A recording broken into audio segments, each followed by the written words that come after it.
tertúlia. Boa tarde a todos. Hoje é dia 10 de agosto de 2015, é uma segunda-feira. O verbete é de número 3.475, ele tem 5 páginas, 44 elogias e 18 máximos.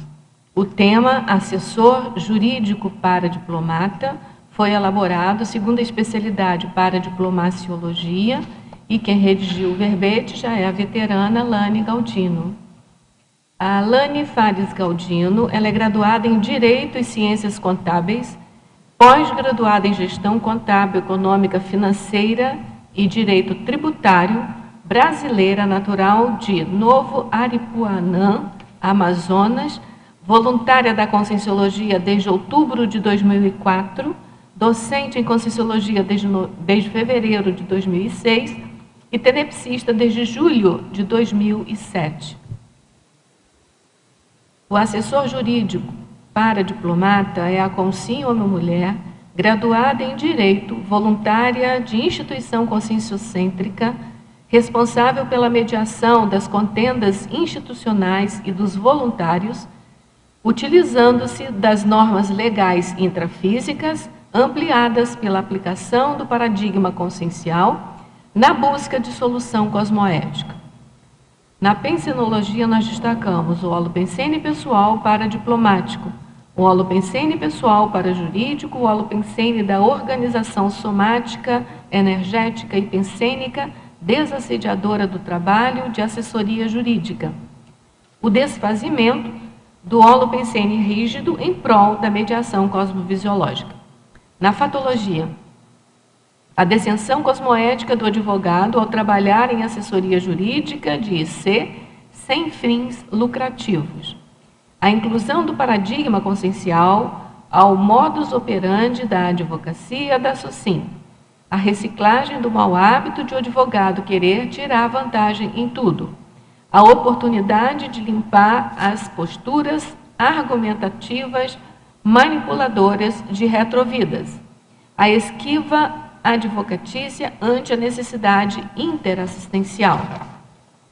A monetização da advocacia cotidiana tomando todo o espaço da assessoria paradiplomática. A mediação representando a principal ferramenta interassistencial do assessor jurídico paradiplomata. A necessidade de desenvolver e assumir o epicentrismo interassistencial. O desempenho cosmoético da paradiplomacia ao modo de ponte para a desperticidade. Nós informamos aqui, chamamos a atenção que a fatologia tem 21 linhas, o que constitui o máximo por verbete. E a gente leu alguns itens, então a gente convida aí a leitura mais apurada aí da fatologia. Na parafatologia, a capacidade de desassédio constante antes, durante e após as resoluções de conflitos, a desassim após cada interação, a ampliação da visão multiexistencial para entender o próprio papel da assessoria jurídica paradiplomática, a autoconscientização multidimensional, o uso dos atributos parapsíquicos cosmoéticos da paradireitologia, a paraprocedência facilitadora da recuperação de cons, e as autoparapercepções de haver participado de semelhante trabalho em retrovidas. No detalhismo, nós informamos que tem 13 máximos, o que também constitui uma característica de excelência do verbete, né, de detalhismo, detalhamento. E passamos, então, para a argumentologia, na qual divisão a gente chama atenção do parágrafo atribuição, que, sob a ótica da teaticologia, a verbetógrafa enumera 10 condições passíveis de serem observadas na atuação da assessoria jurídica paradiplomática. Na remissiologia, nós destacamos a advocacia interassistencial, intraconsciencialidade parajurídica, justiça restaurativa, mater pensene paradireitológico, para dever intermissivo e técnica da amparabilidade parajurídica. A resolução de conflitos interconscienciais por intermédio da mediação cosmoética constitui novo modus operandi do assessor jurídico ante a interassistência paradiplomática mega fraterna. Você, profissional da área jurídica, já considerou a possibilidade de prestar assessoria voluntária em instituição conscienciocêntrica, priorizando os ganhos conscienciais? Ainda se esquiva de assumir relevante tarefa evolutiva em troca de exclusivos ganhos materiais? Na bibliografia específica, a autora contribui com 2 fontes de referência. Agora nós vamos ler a mega-análise elaborada pela equipe de mega-análise de Ciclo Sapiens, que é constituída por Ana Rocha, Marilene Raganin e Socorro Frazão. Epicentro, mediação, advocacia, para-jurista, cosmoética, negociação, antibelicismo, interassistência, consciencialidade, multidimensionalidade, autodesassedialidade, solidariedade, fraternidade, megafraternidade, para-jurisprudência, autodiscernimento, intercompreensão, anticonflitividade, para-direitologia e para-diplomaciologia. Lani, a pergunta que a gente sempre faz, assim, de início, né, para começar a tertúlia, é o que te levou a fazer esse título exatamente, embora a gente tenha visto na sua mini-bio, né, na sua área, toda na área de direito, enfim. Mas, assim, qual o motivo específico para esse verbete? E o que eu sempre pergunto também são os bastidores da elaboração do verbete. Se caíram fichas, como é que foi? Né? Foi fácil, foi difícil? Como é que foi escrever o verbete? Boa tarde a todos. Bem, a motivação desse verbete é baseada na minha experiência, que eu tive enquanto assessora jurídica de IC, no total 5 anos, sendo 1 ano e meio, 1 ano e 3 meses dele, especificamente no Conselho, no CIAJUC, né, que é o Conselho de Interassistência Jurídica da CCCI. E na elaboração do verbete, o que eu achei mais interessante, que eu, assim, até agora, eu já fiquei nesse tempo todo, 4 anos, no IPC, trabalhando com isso, mas eu não havia escrito nada da área jurídica. Eu falei assim, está faltando uma teática, né, nessa área e ainda com esse viés do para-direito. E aí também eu fui vivendo isso dentro do CIAJUC agora, né, durante 1 ano e 3 meses, e fui elaborando o verbete. Então, foi bem interessante. Então, eu trouxe a bagagem anterior, né, de toda essa lida que eu tive no IPC, e aí agreguei as experiências nossas dentro do Conselho Jurídico, né. Inclusive, estou com 2 assessores aqui ao meu lado, deve chegar mais aí, mas está sendo uma experiência muito enriquecedora, bem diferenciada. Eu falei, então é hora de começar a dividir isso, né, porque a gente não precisa a gente nunca vai estar pronto, então, enquanto a gente vai trabalhando, a gente vai produzindo. E a outra ideia é realmente estimular as pessoas, os advogados, os bacharéis em direito, para chegar para esse trabalho que eu digo que ele é um trabalho de desassédio.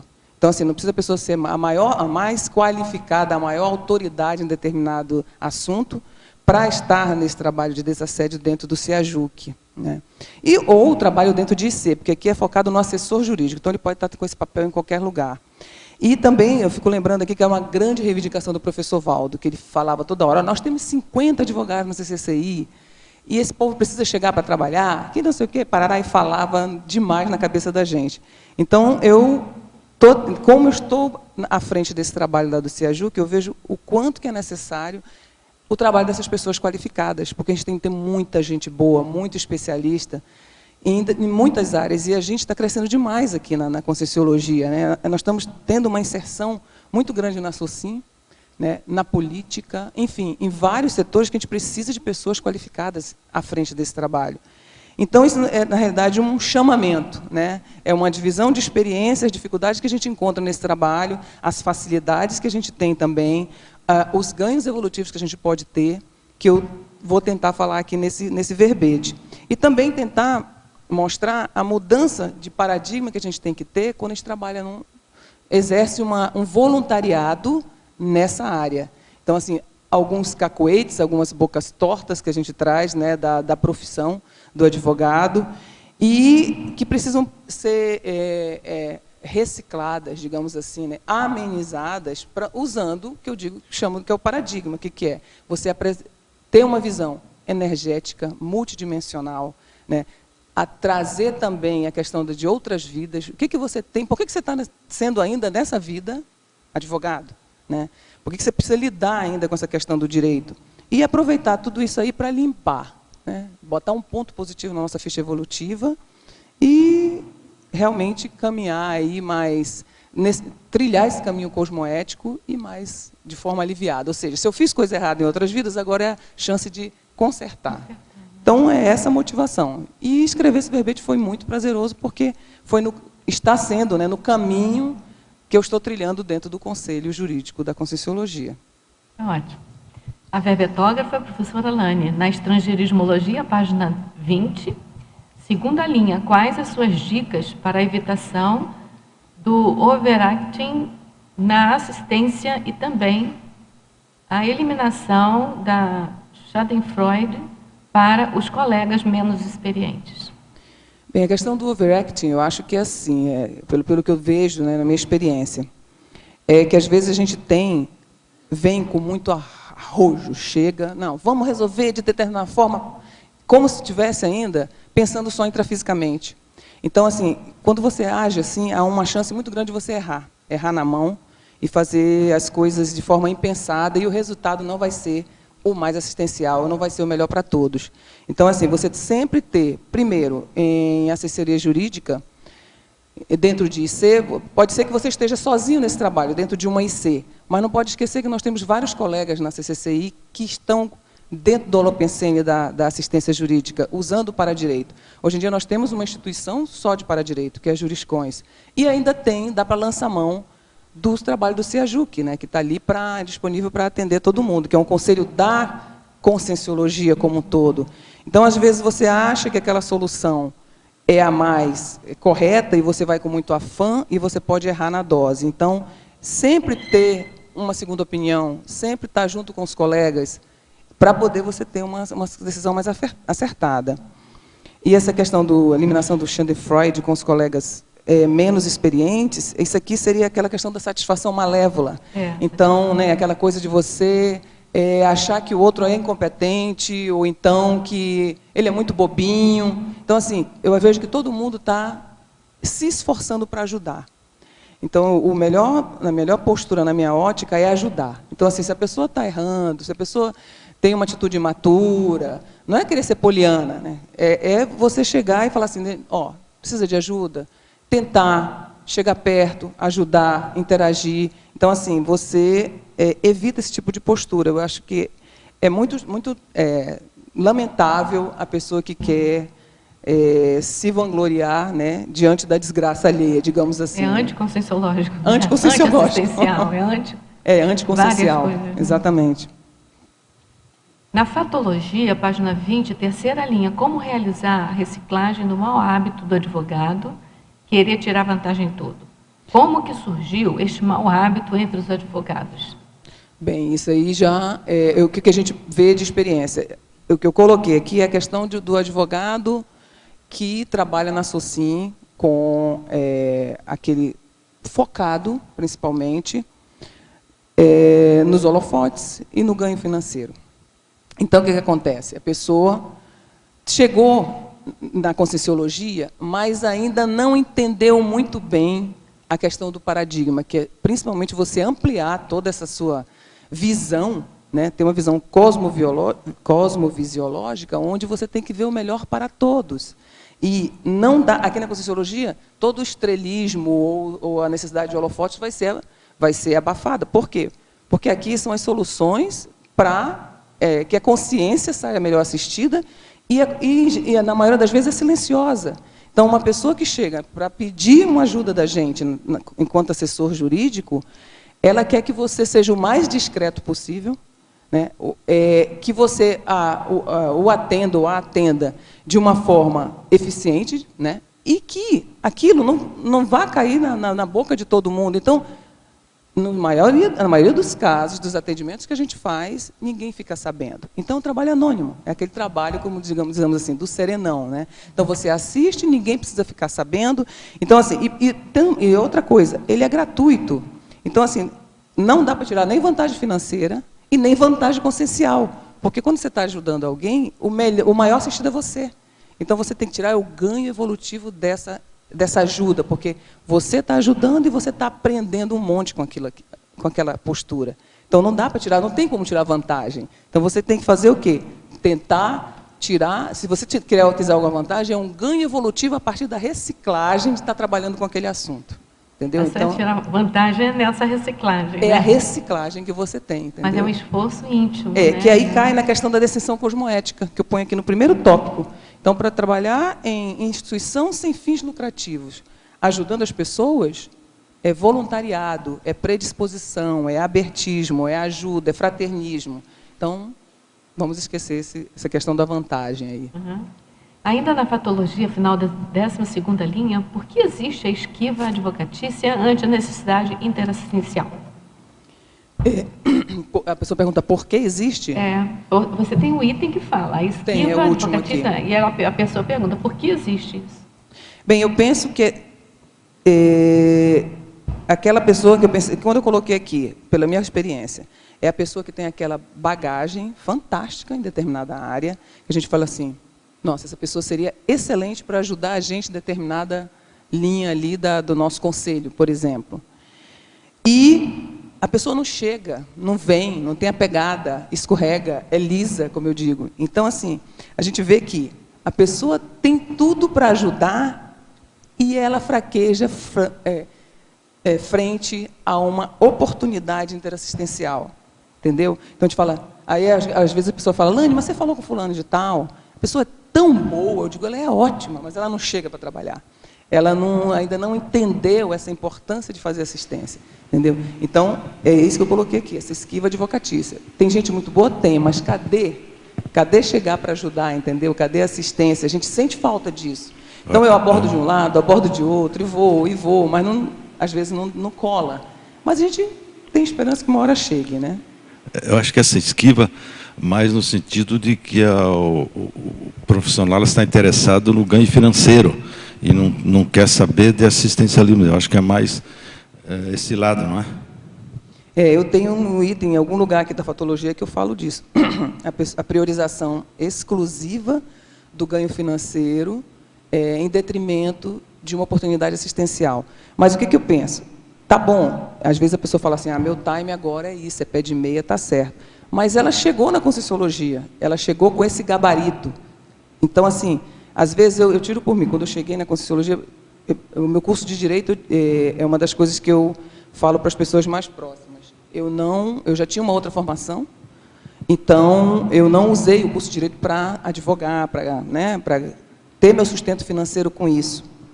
De uma forma, eu vejo que isso foi bom, porque essa questão de estar focada só no ganho financeiro, realmente eu não precisei. Então, para mim, isso é até um aporte. Eu uso o curso de Direito para trabalhar na Conscienciologia. Mas, quando eu cheguei, aqui, principalmente em Foz do Iguaçu, que falaram assim, Lani, você vai trabalhar na assessoria jurídica. Eu falei, mas não quero, esse negócio é muito sozinho, não, eu já faço isso, não quero saber disso. Então, assim, você pensa que você vai fazer um trabalho muito semelhante ao que você faz na sua vida rotineira. Só que né? Não é. Quando você chega, você vê que o trabalho é de desassédio e que você aprende um monte com isso, você fala, eu poderia estar fazendo isso há mais tempo, porque as reciclagens são muito grandes. Então, isso te dá o tal do ganho evolutivo, isso te dá força, te dá energia para seguir. Então, é por isso que eu falo, que não é dizer que todo mundo aqui vai ser agora mendigo, não precisa ganhar dinheiro com isso. Precisa. Eu queria até te perguntar isso para esclarecer até para quem está nos ouvindo aqui. Todo mundo precisa de um pé de meia. A questão do conflito de interesse. Por exemplo, quem vai trabalhar com a advocacia interassistencial aqui na Cubanópolis, pode ter o seu escritório, pode fazer um trabalho de direito ou tem conflito de interesse? Como é que é isso? Inclusive, no Conselho Jurídico, há divisões para isso. Então, assim, a pessoa que ela tem um escritório de advocacia, existe uma categoria que ela pode ser consultor. Então, você pode solicitar o trabalho dela voluntário. Como consultor. Como consultor, no CIAJUC. Na assessoria jurídica em IC, eu não sei como é que está funcionando agora. E na Jurisconte, como é que está? Me ajudem aí, vocês. Microfone aí, por favor. Na Juriscons nós temos advogados, né, mas que não fazem atendimento daí para jurídicos, né? por causa do conflito de interesse, para não ter essa questão de repente, atender um voluntário ou alguém que esteja em busca de uma assistência e fazer propaganda, assim, do trabalho. Sim, mas assim... Nos mesmos moldes que a OIC, né, não permite que os psicólogos e psiquiatras tenham seus consultórios e atendam como consciencioterapeutas, a Juriscons também, por uma sugestão do professor Valdo Vieira, de que a gente não deveria confundir as coisas jamais. Ou seja, se tiver escritório, não pode atender como advogado dentro da IC. Mas tem outro tipo de voluntariado. Tem outros tipos de atendimento, mas ela pode ser voluntária. Igual a Alane está falando, no CEAJUC tem a categoria do consultor, no caso pode ser qualquer uma. Nós todos da Juriscons, quase todos somos lá do CEAJUC também. Mas na Juriscons, os colegas que têm escritório, eles não podem fazer atendimento de mediação e de outras práticas jurídicas dentro da IC. Fazem outros trabalhos, por exemplo, a docência, o financeiro, as oficinas, entendeu? Então, esse esclarecimento é importante, porque senão pode parecer aquela dicotomia, sabe? Ou eu trabalho fora, né, no escritório, ou vou fazer voluntariado. Não. Pode trabalhar fora e pode fazer voluntariado. Só que tem um tipo específico de voluntariado para o qual ele pode fazer, né? Então, todos os advogados estão muito bem convidados a participarem aqui, do trabalho, exatamente. A propósito, na advocacia da sociedade é possível essa assistência. Inclusive, eu tive a sorte de trabalhar no escritório, né, que a especialidade era trabalhista, onde vinha todo o recurso financeiro durante anos de trabalho. Aí resolveu a chefia abrir uma assistência judiciária gratuita na área de família, e aí casualmente eu trabalhei nela, né? Então era só pepino, assim, sem visão de ganho nenhum, sem cobrar nada, mas era para compensar o que ele ganhava na Justiça do Trabalho. Então, a gente dividia na assistência ao direito de família e sucessões e outras coisas simples. Mas era tudo pessoa, né, simples que vinham consultar, então era tudo feito sem fins lucrativos, no caso. Eu espero que vocês falem alguma coisa, mas a minha visão é essa mesmo. Uma vez conscienciólogo, ele vai ser conscienciólogo, vai ter atitude cosmoética, tanto aqui no voluntariado, quanto lá no escritório dele. Só que aqui a discussão é o ganho financeiro a respeito. Então, se você escolhe alguém para fazer pro bono, né, que fala, né, aí é ótimo, mas não caracteriza que aquele pro bono seja, o escritório seja conscienciológico por causa disso. Deixa eu só fazer uma pergunta para a Alane dentro dessa questão, aproveitar que ela está aí com o amparo de função. Nós estamos falando sobre os colegas conscienciólogos da CCCI que não participam nem do CEAJUC, nem da Juriscons, que não trabalham como assessor jurídico paradiplomático. Foi aventada a hipótese de que, né, ainda estão com a possibilidade ou com a vontade de ter ganhos financeiros, e aliás, alguns ainda têm escritório. Mas eu percebo que aqui na nossa comunidade a maioria não advoga. A grande maioria não advoga, e a grande maioria não está nem na Juriscons e nem no CEAJUC. Aí eu aproveito o seu amparo de função e pergunto: a que você atribui essa conduta dos colegas conscienciólogos que não advogam e não são voluntários nem da Juriscons e nem do CEAJUC? Pergunta difícil de responder, mas... Mesmo com amparo. Mesmo com amparo. Mas eu vejo que a pessoa ainda, talvez ela esteja priorizando outro tipo de voluntariado, e talvez ela não tenha entendido a magnitude desse trabalho. E também não tenha entendido o tanto de trabalho que a gente tem para fazer aqui. Entendeu? Porque é muita coisa. Então, assim, se a pessoa entendesse, chegasse, compreendesse a quantidade, a diversidade de trabalho que existe na área jurídica, que ela poderia trabalhar, poderia ajudar, eu acho que, de repente, ela se sensibilizaria, porque realmente não há desculpa para isso. Então, assim, quero informar que estamos de portas abertas, né? Tento ser uma pessoa bem acolhedora aproveito a oportunidade para chamar todo mundo para trabalhar. Mas assim, é que realmente tem muita coisa, então a gente não dá conta. Nosso grupo é muito pequeno, acho que agora ele está com 10 pessoas, 12 no máximo, e dentre essas tem 2 pessoas que voluntariam à distância. Então não dá. Eu tenho uma planilha que eu registro ali, todas as solicitações que chegam para a gente ali no CEAJUC, por exemplo. Tem 1 ano e 3 meses que eu estou lá. Mas eu registro todas as solicitações, porque tudo dá trabalho, nada é fácil. Se disser, Elane, me manda o termo tal para IC tal. Eu vou ter que sentar, adaptar esse termo, olhar, ver se tudo bem, está coerente, é isso mesmo que a IC precisa e tal. Até agora eu tenho 75 solicitações, isso em 1 ano e 3 meses. E nós tentamos ser os mais proativos possíveis, mas muitas delas ainda estão sem solução, porque são coisas, às vezes, que não são muito rápidas. Mas só para vocês terem ideia. Então, assim, praticamente 2, 3 vezes por semana eu estou recebendo e-mail, solicitação nova. Umas eu respondo em cima do lance, outras preciso de ajuda de colegas. Então, assim, demora um pouco mais. Mas é muita coisa, é muita solicitação. Então, fora todos os problemas aí, todas as coisas, as causas prementes da CCCI, que em algum lugar, que às vezes você tem que parar tudo e resolver aquele problema específico, porque aquilo diz respeito a muita gente, a toda a comunidade, então você tem que se dedicar. Eu tenho uma pergunta, mais algumas perguntas sobre isso. Vocês falaram da mediação. Eu tenho um eixo de trabalho lá no escritório, que é mediação de conflito em obra. Eu sou arquiteta, não entendo da área jurídica, muito pouco, só o que a gente conhece e estuda bem superficialmente. A mediação de conflito que eu faço lá não leva documento, é mais uma conversa, né, entre as 2 ou 3 pessoas. Às vezes envolve o engenheiro, às vezes o arquiteto, o mestre. Isso é resolvido lá na hora, no momento. Eu te pergunto assim, primeiro, quem participa dessa mediação são necessariamente advogados ou você tem outros profissionais de outras áreas? No caso de vocês. E depois, a segunda pergunta, você falou de 75, é muita coisa. Queria que você desse alguns exemplos, sem aprofundar, mas só para a gente entender um pouco o que é. Não, vamos à primeira pergunta.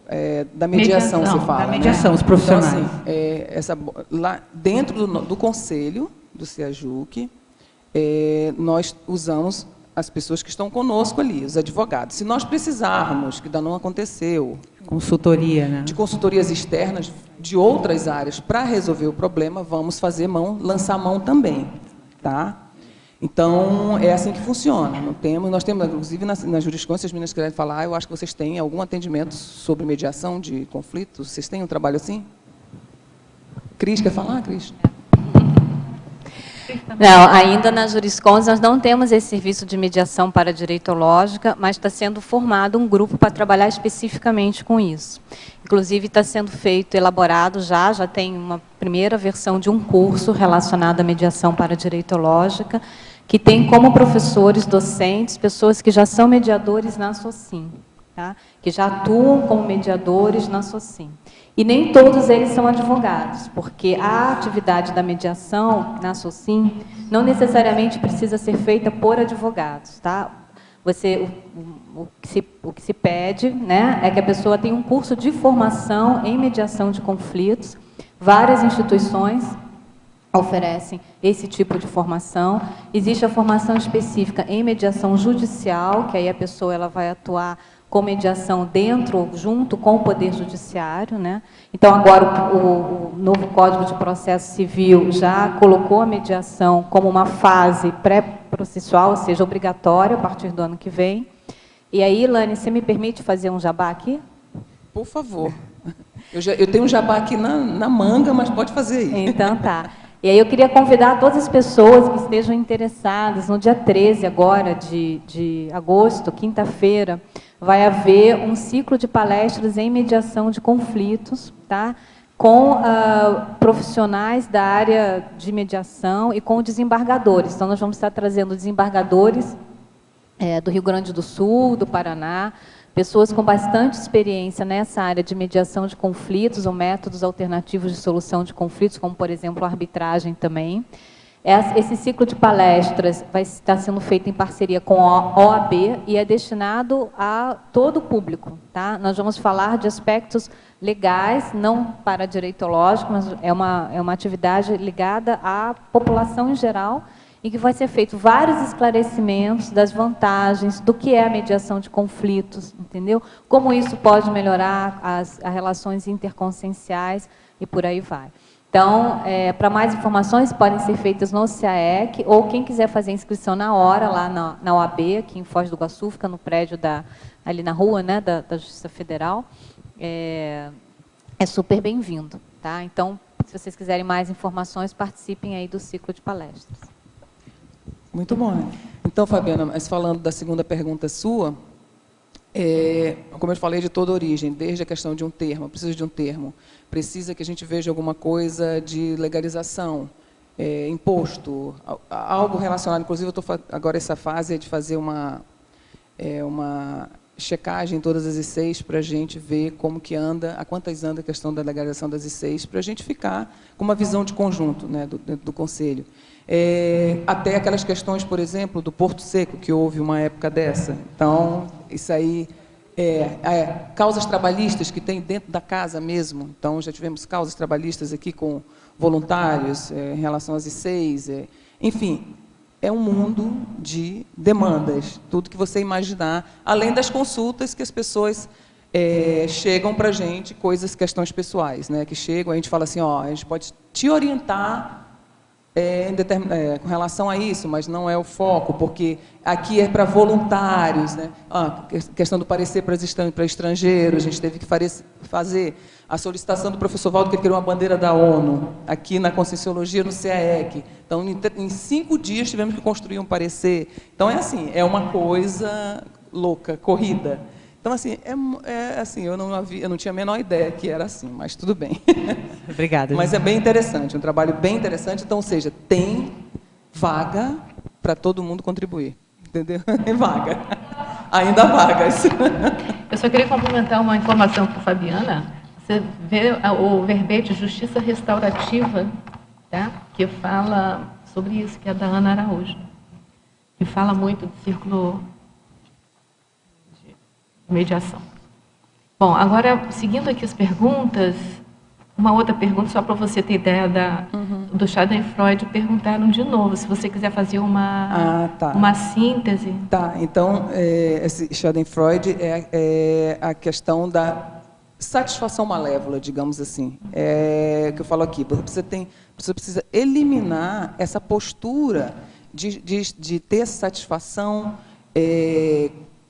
em ver o dano ou em ver a menos, inexperiência dos colegas participantes da assessoria jurídica dentro de uma IC ou dentro de um conselho. A melhor postura é você ajudar, acolher, trazer a pessoa para perto de você, ver o que ela está precisando, ajudar a pessoa a crescer. Então, se alguém tem uma expertise em determinado assunto, vamos dividir. Né? Essa que é vamos dividir, vamos ajudar, vamos deixar aquela pessoa tão bom quanto você, e não dizer que aquela pessoa não tem competência para aquilo. Entendeu? É nesse aspecto. Na pensenologia, página 20, segunda linha, poderia discorrer a respeito do holopensene, da organização somática, energética e pensênica desassediadora do trabalho de assessoria jurídica? Isso aqui é a questão da sustentabilidade. Então, para você ter uma sustentabilidade dentro desse trabalho, dentro de uma instituição conscienciocêntrica, sem fins lucrativos, onde você precisa combinar, juntar com toda a sua vida fora da conscienciologia, fora do voluntariado, você precisa ter estofo. Tem um estofo, no mínimo, como eu coloco aqui. Você precisa ter uma organização com o seu corpo, né, com o seu soma, desde a questão de alimentação, de exercício e tudo mais, energética, você precisa ter autossustentabilidade energética, se virar para trabalhar as energias, porque senão você não consegue sustentar o trabalho. E pensênica, porque se você começar a, de alguma forma, pensar mal dos outros, do problema, da IC, daquilo que você está à frente, epicentrando, todo o trabalho vai ao chão, né? Acaba. Então, como eu falei desde o início na abertura, na minha ótica, esse trabalho de assessor jurídico usando a paradiplomacia, é um trabalho de desassédio interconsciencial. Então, para isso, ele tem que estar autossustentável com essas 3 coisas que eu coloquei aqui. Ainda da pensenologia, a última linha, comente, por favor, o desfazimento do holopensene rígido em prol da mediação cosmovisiológica. Percebe-se que há, em determinadas colocações de colegas dentro do trabalho da assessoria jurídica, a pessoa é muito fechada, muito hermética e muito reativa. Eu coloco em outro lugar a questão da reatividade. Então, ela não se abre para outras ideias, para outras opiniões diante de um problema. Então, aquela verdade para ela é fechada e ela fica reativa e fica agressiva, tá certo? Então, é isso que eu quis dizer. Então, a pessoa não pode ter esse tipo de holopensene, porque senão o trabalho não vinga, não vai para frente. Então, eu coloquei aqui, desfazimento do holopensene rígido, em prol da mediação cosmovisiológica. Quando ela não se abre, quando ela é rígida dessa forma, ela não se abre para o assistido, para os amparadores, para toda a equipe extrafísica que está ali junto, e muito menos para uma solução paradiplomática. Então, é isso que eu vejo. A pessoa precisa ficar mais maleável, mais empática, para poder a coisa fluir. Admitir outras alternativas, né? Exatamente, é isso que eu penso. Então, na fatologia, página 20, primeira linha, exemplifique, por favor, a decisão cosmoética do advogado ao trabalhar em assessoria jurídica de IC sem fins lucrativos. É não trazer a empáfia comum, infelizmente, na nossa profissão, né? Na profissão das pessoas que advogam, porque a pessoa que é muito boa, ela vai ganhando notoriedade no seu trabalho, né? E ela vai ficando, botando aquela questão que eu até trabalho em mim, e já falei isso outras vezes em outros verbetes, a questão do orgulho. Então, a pessoa é muito orgulhosa, ela é muito estrela, ela é muito boa. Então, quando ela chega para um trabalho desse, ela traz a mesma carga energética, inclusive, porque ela não pode ser contrariada, ela não pode ser contestada, e isso desanda o trabalho. Então, se a pessoa não fizer essa descensão, baixar a bola, ouvir mais, interagir, trabalhar em colegiado, ouvir as pessoas, se abrir para a multidimensionalidade, para ter esse aporte energético, esse amparo extrafísico, na minha ótica, fica difícil desenvolver um trabalho de interassistência. Entendeu? Na parafatologia, página 21 ainda, penúltima linha, poderia esclarecer a paraprocedência facilitadora da recuperação de cônjuge? Essa aqui era a questão da pessoa, quando ela admite, né, a possibilidade de ter feito um curso intermissivo, de ela já haver trabalhado, por hipótese, em outras vidas, com o direito, está envolvida nessas contendas de alguma forma, né, dentro da advocacia, do direito, eu penso que fica muito mais fácil ela conseguir captar, trazer do extrafísico, recuperar os cons dessa profissão e colocar aí, nesse momento, a cosmoética e todos esses ingredientes que a gente fala do paradigma consciencial. Eu penso que quando você começa, chega, por exemplo, fico vendo, chega uma demanda, você fala, gente, eu não tenho a menor ideia de como eu vou resolver isso aqui. Falo assim, agora deu um problema sério, né? Dá um nó na cabeça. Então você começa, eu digo assim, eu até cito em algum lugar, TENEPS é um remédio magnífico nessa hora. E paciência íntima, né? Paciência cognitiva que é paciência cognitiva. Você para, trabalha com as energias, pensa, repensa, reflete, se abre para os amparadores, põe na TENEPS, uma vez e duas vezes, e, enfim, N vezes, e aí vai caindo realmente, fazendo download, que eu digo, isso aí é um download das suas retrovidas. E aí surge uma solução que você fala, eu jamais pensaria nisso se eu tivesse só com aquela visão fechada intrafísica. Eu vivenciei muito isso, assim que eu peguei o financeiro do CAEC e fui colocada lá porque eu era matemática. Mas veja só, eu não sou financeiro, né? Matemática só faz conta, assim, em relação ao financeiro, só sabe fazer as contas e tem raciocínio. Então, muitas vezes eu chegava assim, gente, como é que eu vou resolver isso? Aí, eu relaxava, né? E aí vinham algumas ideias, assim, algumas soluções muito interessantes, assim. Exatamente. Então é isso que eu falo. E você traz, por exemplo, aqui nós temos, quem mora em Foz, né?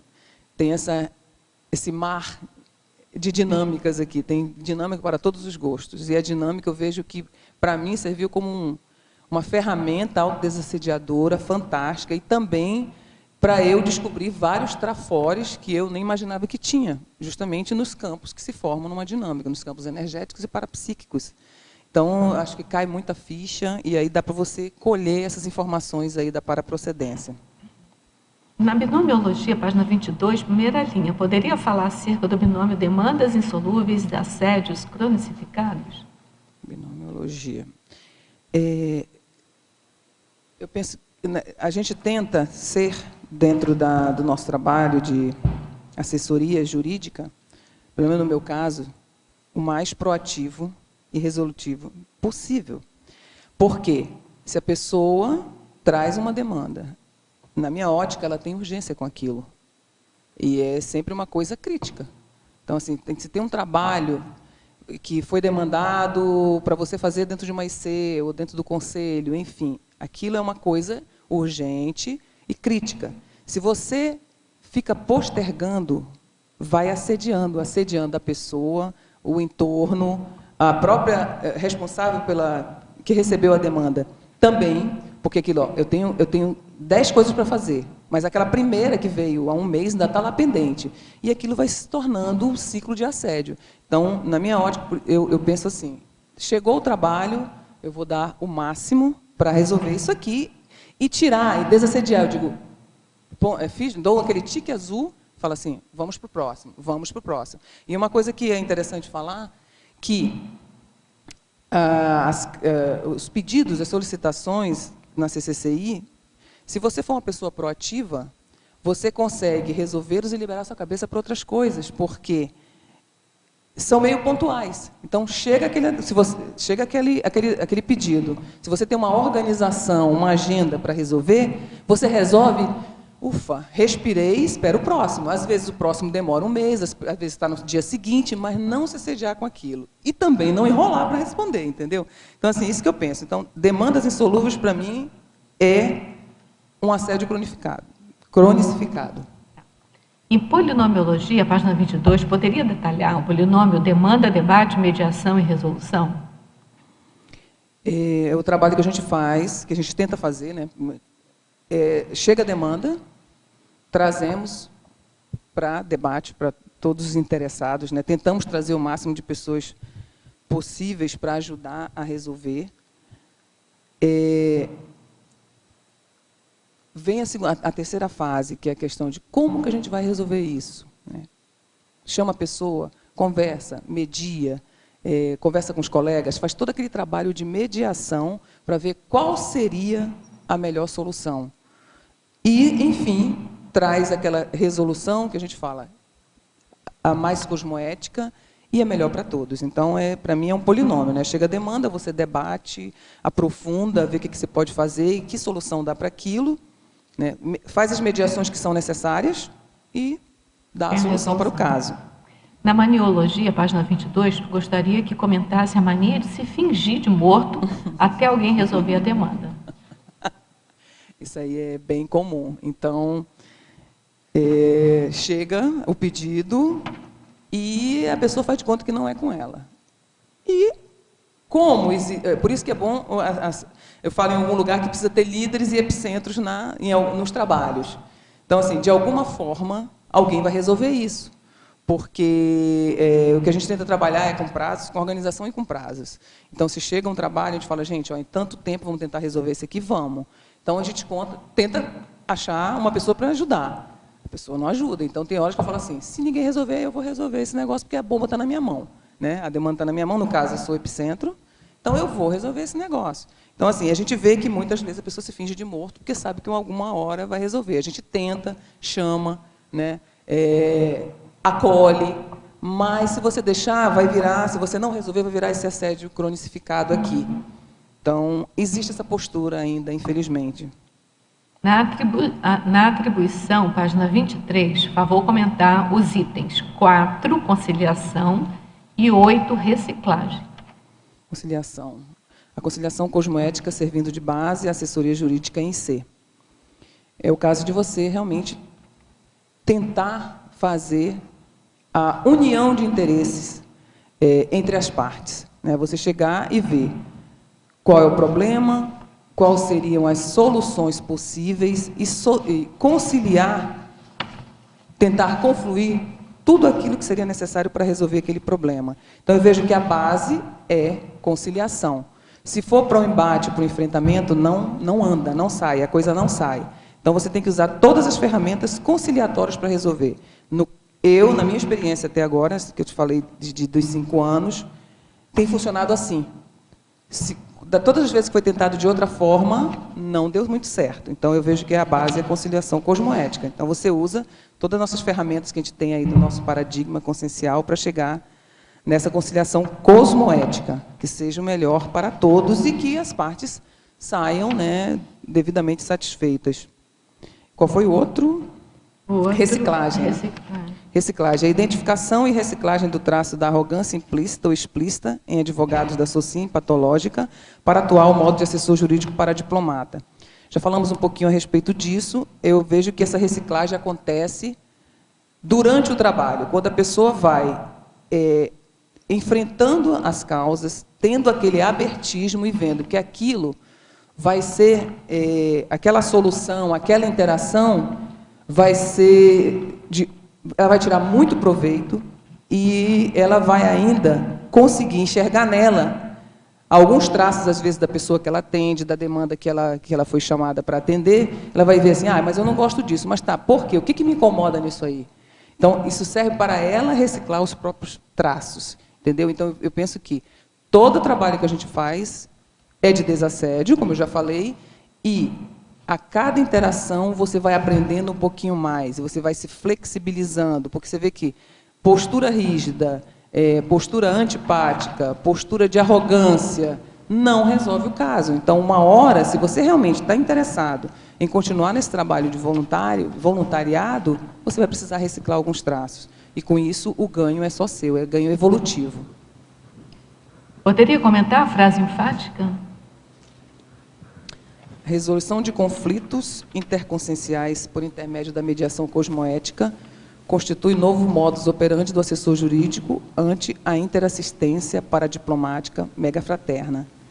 Penso que essa resolução de conflitos, usando essa ferramenta da mediação, como eu falei, cosmoética ainda há pouco, a gente está reaprendendo, né, a trabalhar não só com o direito, mas com o paradireito. Tá? Então, toda vez que o assessor jurídico, dentro de uma IC, tem essa visão mediadora, conciliatória, ela vai conseguir fazer uma interassistência, não só uma assistência. Como eu falei, a interassistência, tanto ela vai ajudar, como ela vai aprender. E não machuca ninguém, é a melhor solução para todos, ou seja, você começa a ter um vislumbre da megafraternidade. Eu penso que é isso que acontece durante esse trabalho. Foi isso que eu quis colocar aqui nessa frase enfática.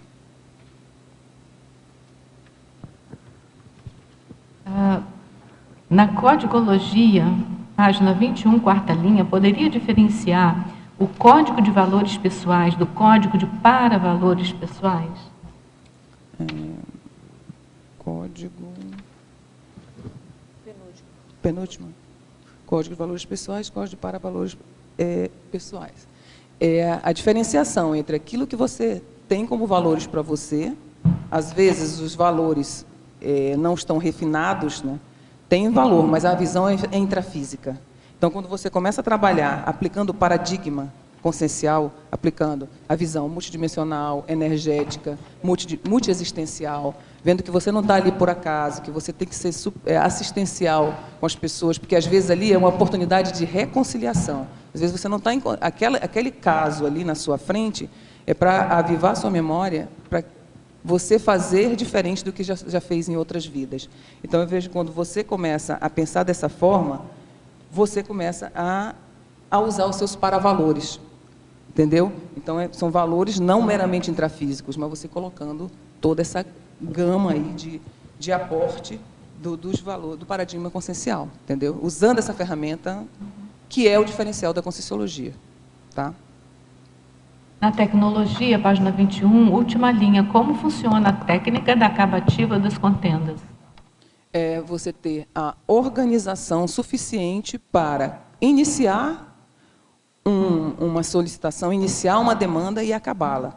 Ou seja, você precisa não deixar as pessoas esperando indefinidamente para não tornar aquele assunto assediado. Então, assim, eu tenho esse trafor da acabativa, eu não fico tranquila enquanto eu não dou uma solução para as pessoas que me solicitaram alguma coisa. Então, é isso, a técnica da acabativa. Ou seja, você tem uma organização dentro do seu trabalho que você inicia e você termina. Ou seja, você precisa terminar. Você tem como foco o final daquele. Enquanto você não dá aquela acabativa, você não, vamos dizer assim, você não fica tranquilo. Lani, eu tenho uma pergunta e uma sugestão. Primeiro eu vou na pergunta, que é a página 22, ciclologia. No primeiro ciclo, você fala o ciclo da chegada da demanda inusitada.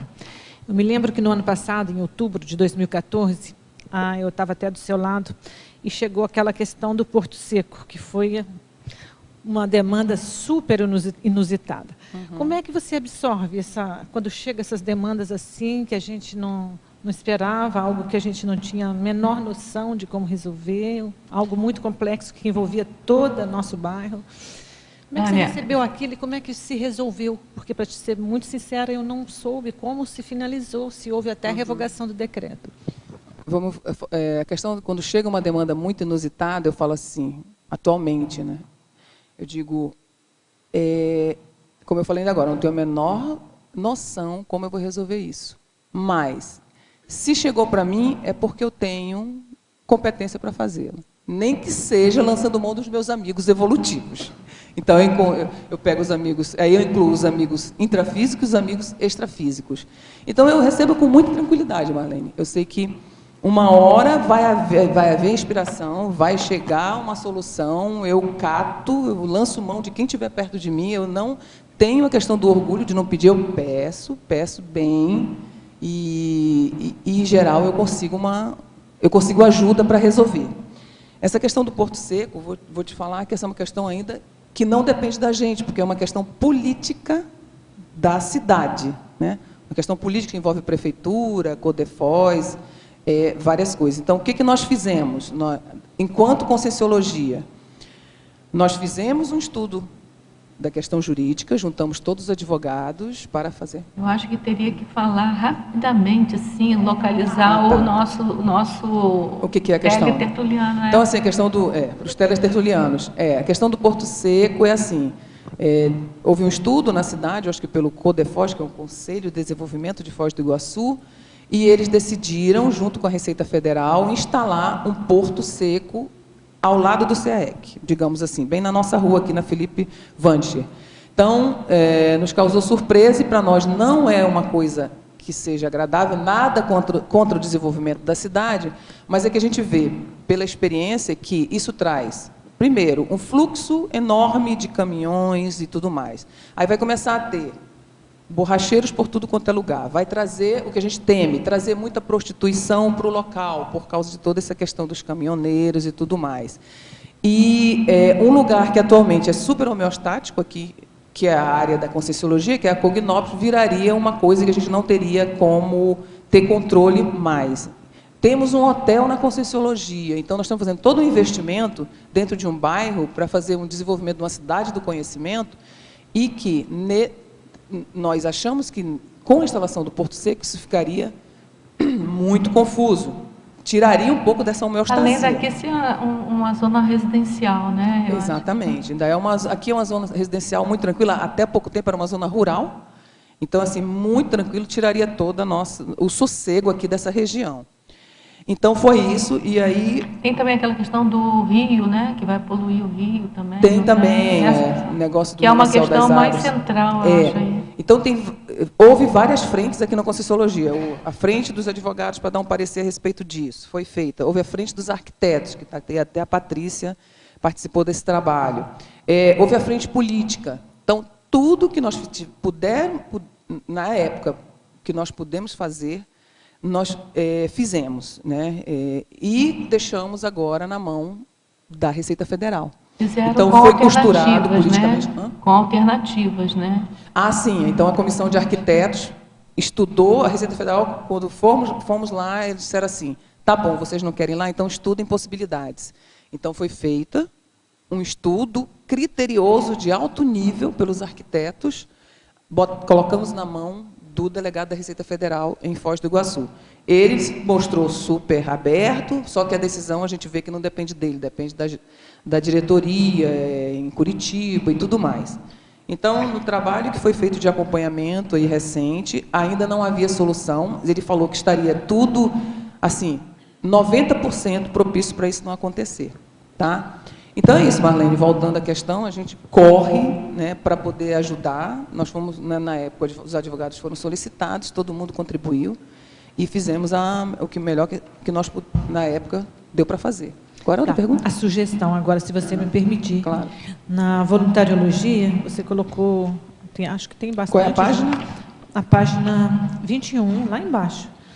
Voluntariologia. Se você me permitir, eu gostaria de sugerir o CIAJUC e a Juriscons como exemplos de voluntariado conscienciológico e dentro dessa temática, assessor jurídico para diplomático. Qual é a... está aqui, voluntariologia. Sim, claro. Incluir aqui o... Mas aí teve que... Mas você já não colocou em outro lugar? Hã? Você já colocou em outro lugar? Não coloquei porque que o foco era a assessoria jurídica para diplomático. O assessor jurídico, né? E não assessoria jurídica.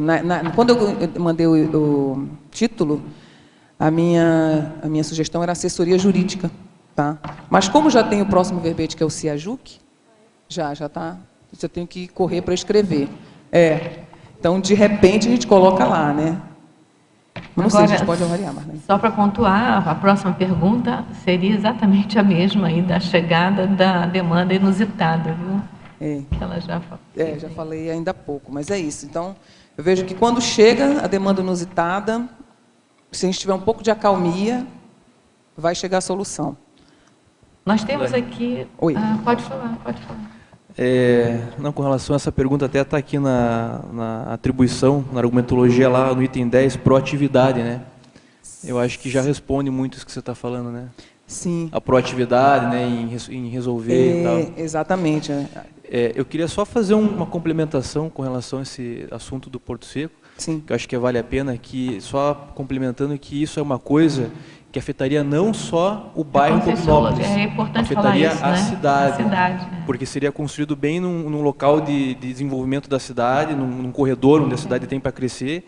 Então a gente deu a sugestão de colocar afastado no perímetro. Né? Porque pelo estudo, aqui seria o local de crescimento da cidade. Exatamente. Então, só para complementar. Aí eu queria fazer uma pergunta, Lani, parabéns, né, pelo verbete, está bem bacana. Obrigada. Assim, eu já tive assim, já me deparei algumas vezes com algumas pessoas que são da área do direito, né, voluntários e tal, aqui da Conscienciologia, e algumas vezes as pessoas assim, até algumas delas assim, né, claro, não todas, até assim demonstraram um certo receio assim de atuar na área, dizendo assim, puxa, até um certo arrependimento assim de ter seguido o direito, puta, entrei numa profissão que é delicada, é complicada, não sei se eu vou atuar nisso, porque eu me preocupo com relação à cosmoética, né, como é que eu vou saber julgar, né, se o que eu estou fazendo é certo, errado e tal. Já outras não, outras a gente vê que são bem atuantes e tal. Eu queria saber assim de você, na tua experiência, se você vê, eu acredito que sim, né, na minha visão de fora, mas eu queria saber de você, se o fato de você atuar profissionalmente na SOCIM, isso te deu uma cancha até para você estar fazendo esse trabalho hoje dentro da paradiplomacia, para você ter uma visão de conjunto maior. Eu penso que sim, eu penso que dá cancha para a pessoa ela ter essa atuação também na SOCIM. O que você diz a respeito disso? Bem, acho que você não estava aqui quando eu falei. Com relação ao direito, Luiz, eu nunca atuei. Porque assim, quando eu já tinha um curso superior, quando eu me formei em direito, eu era impedida de advogar por causa do funcionalismo público. mas eu vou passar para os colegas depois para darem depoimentos deles, pessoas que atuam. Mas você aqui. atuou dentro do funcionalismo público, você atuou dentro do direito. Meu cargo, eu precisava, né, do direito, não especificamente, mas eu vejo que onde você está profissionalmente, você tem a condição de trabalhar cosmoeticamente, entendeu? Eu acho que não é impeditivo, não há impedimentos para isso, eu acho que é uma postura intraconsciencial. Entendeu? Então, a minha experiência é que dá para fazer as duas coisas. Tanto que, hoje em dia, nós temos uma IC só com advogados. Não, aliás, não tem só advogados lá, mas a maioria, digamos assim, são pessoas da área jurídica, que são paradireitólogos, Não, exatamente, já corrigi em tempo, né? Então, mas eu vejo que dá para trabalhar, você é uma postura intraconsciencial. Você tem que colocar a sua cosmoética na frente. Isso é um ponto, uma cosmoética na frente. Qualquer hora que você for atuar, que você vê que você está se desviando cosmoeticamente, né, naquele teu trabalho da SOCIM, você tem que dar uma recuada, se você tem toda essa informação que a gente tem na Conscienciologia. Claro. Entendeu? E, de fato, tem algumas áreas que são delicadas, né? Super delicadas. Área criminal. Bom, eu não sou do direito, mas assim, a gente observa que tem algumas áreas que são bem complicadas. Super complicadas, exatamente. Mas eu vejo que é possível ter uma atuação... Eu creio que é possível. Agora, na realidade, você tem que ver qual é o seu estofo para estar à frente daquele trabalho, se você vai aguentar a pressão, né, intrafísica do negócio. E o direito, o que é o interessante do curso de direito? É um leque ultra aberto. Então, você pode optar por áreas que sejam um pouco mais homeostáticas, né, que você não vá ter, a cada hora, estar se confrontando com um problema que vai ter a tendência de você sair da tua cosmoética, né? Mas eu penso que é uma coisa possível, na minha ótica. Eu vou passar a bola para os meus colegas advogados. Quem vai?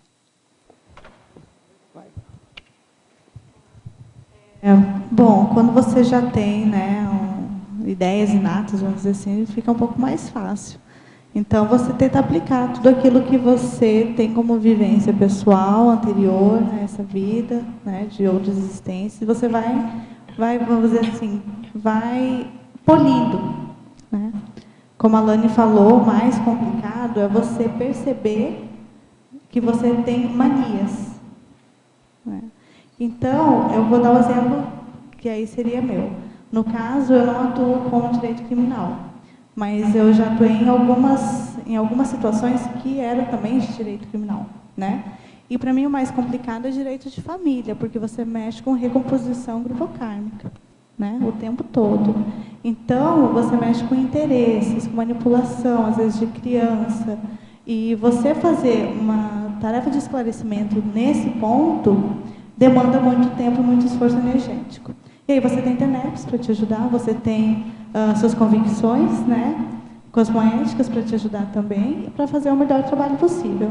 Então, se você, né, faz um trabalho de energia e vai para o fórum, por exemplo, o mais complicado não é uma vara criminal, porque ali, já de base, você já tem a expectativa, vamos dizer assim, de estar mexendo com a antiética. Não vou falar nem de anticosmoética, mas de antiética, de corrupção, né? E quando você vê isso em relação a famílias, aí é mais complicado, porque, em tese, não estão cometendo nenhum crime ou ato infracional, né? Só para você pensar um pouco a respeito. E a questão também de contratos, elaboração.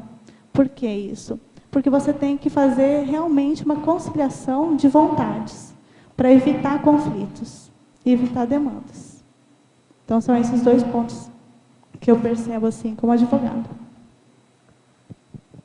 Luiz, eu não advogo, eu só advoguei na época da faculdade. Eu logo trabalho com direito, sim, sempre, mas dentro do serviço público. Nunca tive nenhum dilema, nunca tive nenhum problema, mesmo antes de chegar na Conscienciologia, porque eu já tinha a questão da ética bem assim, bem impressa dentro da minha intraconsciencialidade. Então, assim, eu julgo que eu nunca fiz nada de errado dentro do serviço público, então isso me dava e me dá autoridade moral para estar fazendo um trabalho que hoje, depois de ter acessado as ideias da cosmoética e da Conscienciologia, eu já fazia. Só que hoje eu faço de uma forma muito mais qualificada. Por quê? Porque quando eu pego o trabalho e eu sei, pelas energias, que vai dar algum problema, eu já trabalho antes com aquilo. eu já coloco na TENEPS, eu já vou pronta, sabe? Sabe quando você trabalha, você vai, olha, hoje o dia vai ter alguma coisa. Aí você já sai de casa pronta, porque sabe que você vai ter que ter mais paciência, que você vai ter que despender mais tempo com determinada pessoa. Então, assim, eu só adquiri aportes depois que eu cheguei na Conscienciologia, que eu comecei a pesquisar para fazer o meu trabalho. Eu nunca tive nenhum dilema e nenhum problema dentro do direito, dentro do serviço público. É importante falar isso aí, né? Tipo, os teletertulianos, para quem está vendo, né? Porque às vezes quem está chegando na Conscienciologia e é da área, acho que é bom ouvir isso, né? Saber disso, que não tem esse dilema, né? Não tem. Você consegue fazer o trabalho, com certeza. Obrigada, Luiz, pela pergunta. Bom, gente, eu queria fazer aqui um parêntesezinho, né? Para divulgar aqui a CIPROEXIS, que é o primeiro Congresso Internacional de Proexologia, que vai ocorrer do dia 12 e 13 de setembro, agora de 2015, obviamente. Tem uma programação aqui de palestras, de conferências, de mesas redondas, e as pessoas que estiverem interessadas podem procurar entrar em contato com a recepção do CAEC ou pelo e-mail congressos@apexinternacional.org. Na recepção do CAEC, o telefone é 45, código de área, 3525-2652. Tá certo? E o outro é uma chamada aí, só para depois deixar vocês falarem aí mais um pouco, que é da terceira semana da paradireitologia, que está ocorrendo, na verdade, né? A temática é ortoconvivialidade. Essa semana começou agora no dia 7, vai até o dia 16 de agosto.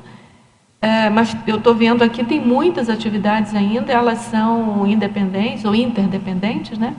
Então, vocês podem, quem tiver interessado, depois desse debate aí, que se interessou mais pela questão aí da paradireitologia, acho que pode aí entrar em contato também com acho que a recepção do CAEC também, não é? Com a recepção do CAEC, e ver o que ainda é possível, né, de fazer. Aí tem um atendimento. Tem um atendimento que eu falava.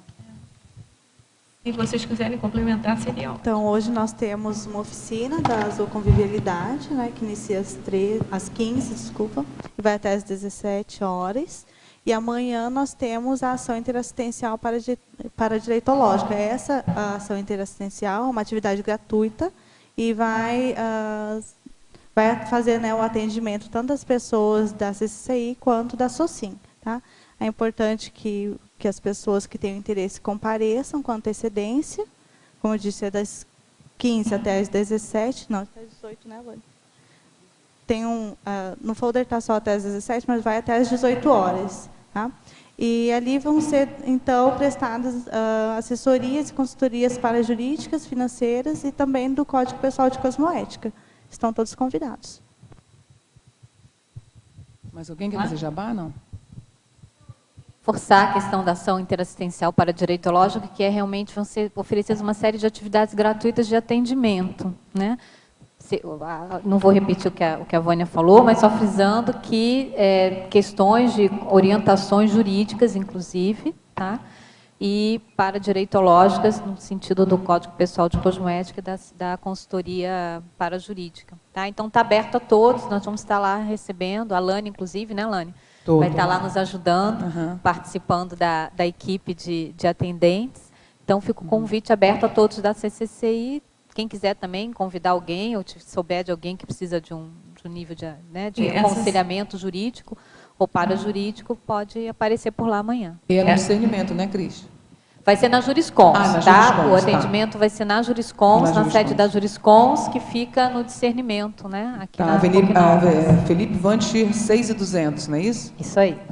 Essa assessoria seria que, se eu tenho uma demanda qualquer na minha vida pessoal, eu posso ir lá Isso, você vai lá. Nós não vamos... pegar o caso, veja bem, não é um serviço de advocacia gratuita, né? Mas nós podemos dar sugestões, encaminhamentos. Olha, nesse caso seria melhor você procurar esse e essa pessoa, ou então, olha, nesse caso, assim, talvez é melhor mesmo você procurar um advogado, porque às vezes as pessoas têm uma demanda que não necessariamente ela precisa contratar um advogado para resolver, às vezes com um encaminhamento, uma orientação básica, a pessoa resolve. Ou muitas vezes até com uma conversa, né? Com o tipo de pergunta que vamos fazendo, a pessoa pode falar, olha, realmente, então não tem porquê eu mover uma ação, eu querer mover uma ação contra fulano e beltrano, se for o caso, né?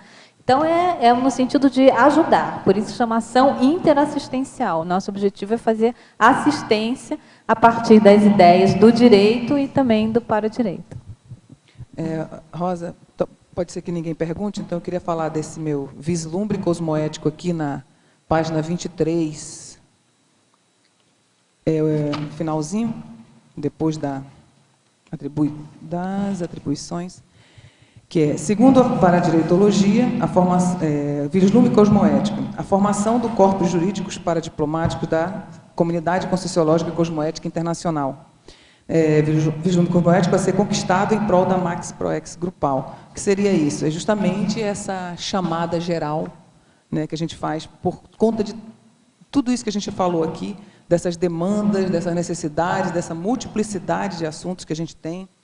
Então, seria assim, muito bom ter os advogados todos ali juntos, cada qual com sua especialidade, para quando chegasse uma demanda, a gente já ter endereço certo, né? Endereço CPF. Lá, esse aqui vai para fulano, esse aqui é autoridade em tal assunto. Então, assim, seria assim, maravilhoso. Então, para mim, eu acho que a gente vai conseguir chegar nisso. Mas aí a chamada para todo mundo chegar para esse trabalho, entendeu? Bom, vamos então continuar aqui. Se alguém quiser fazer pergunta, é só fazer. Lani, tem mais 2 perguntas sobre o Schadenfreude. Mas eu acho que você já respondeu. É só para você saber que está pegando, né? É verdade. Outra também é que tem outra pergunta aqui do fingir de morto.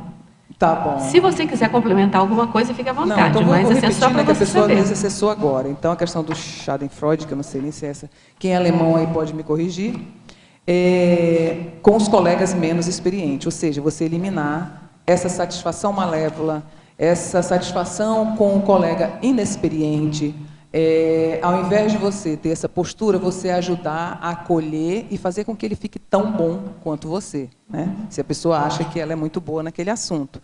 E isso vai fortalecer o quê? Fortalecer o grupo, vai fazer com que nós consigamos resolver mais coisas com mais competência.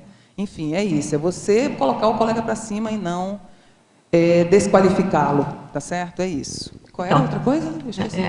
Antes eu vou ler aqui os parabéns à verbetógrafa, que vem Obrigada. de Jundiaí para você. Opa. Parabéns à verbetógrafa pelo excelente verbete e exemplarismo à frente da Unicim. Não é bem da Unicim, é da CEAJU, né? Mas é CEAJU que dá Unicim. Então, tá bom? Obrigada. Então, ela já fez, ela foi uma das que repetiu aqui a Schadenfreude. E ela pergunta de novo, mas é uma pergunta que você já respondeu logo no início também, se você quiser ampliar. Que é na estrangeirismologia, página 20, poderia explicar a evitação do overacting na assistência. Tá. Então, essa questão do overacting é você não ir com muita sede ao pote, com muita, agressividade. Então, assim, não dá para você chegar para resolver um problema, primeiro achando que você sabe tudo sobre aquilo e soltando todos os cachorros de uma vez só. Não. Então, assim, a pessoa tem que... O que eu acho importante, você chega para resolver um assunto, primeiro, você tem que interagir com a pessoa, perceber o que ela está precisando, perceber, principalmente, multidimensionalmente, energeticamente, o que está acontecendo ali, trazer aquilo para você, discutir, pensar, usar aquele polinômio que eu falei lá, debater, mediar, para depois você ter uma solução. Porque quando você acha que aquela é a solução e vai para cima, a coisa não sai certa. Você tem uma reação que não condiz com o processo assistencial. É isso que eu quero colocar aqui. Ainda estrangeirismologia, o abandono da pompa holobiográfica de ser le célèbre avocat. É o advogado célebre aqui, né? Ou seja, usando aquilo que a gente comentou ainda há pouco, a pessoa, por hipótese, já trabalhou com o direito em outras vidas e ainda traz muito impregnado a questão do orgulho, né? A pompa mesmo. A pessoa já, quando você olha para ela, você fala, esse cara é poderoso. Só que ali, naquele ser poderoso, tem uns cacoetes, umas coisas que não são muito positivas, não precisa mais ser usado agora, porque a gente não quer pompa aqui. A gente quer cognição aplicada aos casos concretos. A gente quer a sabedoria, né? A expertise da pessoa usada aos casos interassistenciais. Então, não precisa mais essa coisa de estar trazendo uma coroa na cabeça, não preciso mais, entendeu? Você tem que chegar tranquilamente, trazer o seu conhecimento e agregar, e chegar junto com as pessoas e unir, né? Juntar para ter a melhor solução. É isso. Outra pergunta que você já respondeu, mas logo no início, se você quiser complementar, na fatologia, página 20, primeira linha, poderia explicitar a distinção cosmoética do advogado ao trabalhar em assessoria jurídica de IC sem fins lucrativos? É mais ou menos na mesma linha, né? Aquela pessoa que trabalha, né, na Socin, que já advoga, que é muito bom no que faz, só que, às vezes, ela é muito acostumada também a trabalhar sozinho e ter uma monoopinião, né? Ela entende tudo e ela dá solução para tudo, sem estar trabalhando em colegiado, sem estar trabalhando junto com colegas, sem ter esse novo modo de agir, que é trabalhar em conjunto, né? Ouvindo mais pessoas, sensibilizando para as causas, não só intrafísicas quanto extrafísicas, para poder entender o problema, ou seja, colocar o paradigma nisso aí, colocar o paradigma no trabalho, ver a questão energética, parapsíquica, multidimensional, para resolver a solução. Não adianta ser só bom no que faz e errar na mão. Então, é nesse sentido. Eu acho que isso responde o que eu queria perguntar, na página 20, lá embaixo, em fatologia, na quinta linha, de baixo para cima. Eu acho que um pouco é isso, você trouxe a falta de tato na lida com as causas jurídicas. Exatamente. Seria mais ou menos nessa linha, né? É isso mesmo. Então, a pessoa recebe aquela causa como sendo com a visão meramente intrafísica. Então, a solução, em geral, não sai muito cosmoética, digamos assim, porque você tem que agregar toda aquela ferramenta que a gente tem aqui do paradigma. Então, você não pode ver a pessoa como só aquela consciência que está na tua frente ali, intrafisicamente. Você tem que ver as companhias dela, como estão as energias. Aquele caso, às vezes, é um enrosco multiexistencial que ela está tendo com outra pessoa. Então, você tem que ver quais as partes que estão envolvidas. Como que vai desfazer aquele enrosco que a gente vê que não é só uma causa aqui, né, que ela acha. Quando ela traz a demanda, em geral, ela pensa, não, isso aqui é só intrafísico, né? A gente pode receber assim, não. Aquilo ali pode ser uma coisa, um buraco muito mais embaixo, como a gente fala. Então, se você não usa as energias do parapsiquismo para solucionar esse problema, em geral, a solução não vai ser a melhor, entendeu? Não vai ser a que vai favorecer mais as partes. Tá. E na página 23, na tua listagem, você trouxe aqui alguns itens bem interessantes, e eu queria que você abordasse o item número 2 da aglutinação, que eu acho que também passa por aí. Exatamente, né, essa chamada que eu estou falando. Então, a questão do desenvolvimento da condição de atrator de colegas atuantes na área jurídica. Quando você faz essa descensão cosmoética, eu penso, quando você começa a ver que você não é a única pessoa que pode saber tudo. A gente não sabe tudo de tudo, tá certo? Então, você começa a falar assim, eu preciso de ajuda. E você se torna uma pessoa mais aberta, acolhedora, que eu acho que esse negócio da aglutinação tem a ver com acolhimento e com a empatia, tá? Então, assim, as pessoas, às vezes, que eram reticentes com aquele trabalho, tinha até a questão do pré-julgamento com relação a isso, elas vão ficando um pouco mais abertas também. Então, é a hora que você consegue aglutinar, atrair, trazer para trabalhar junto.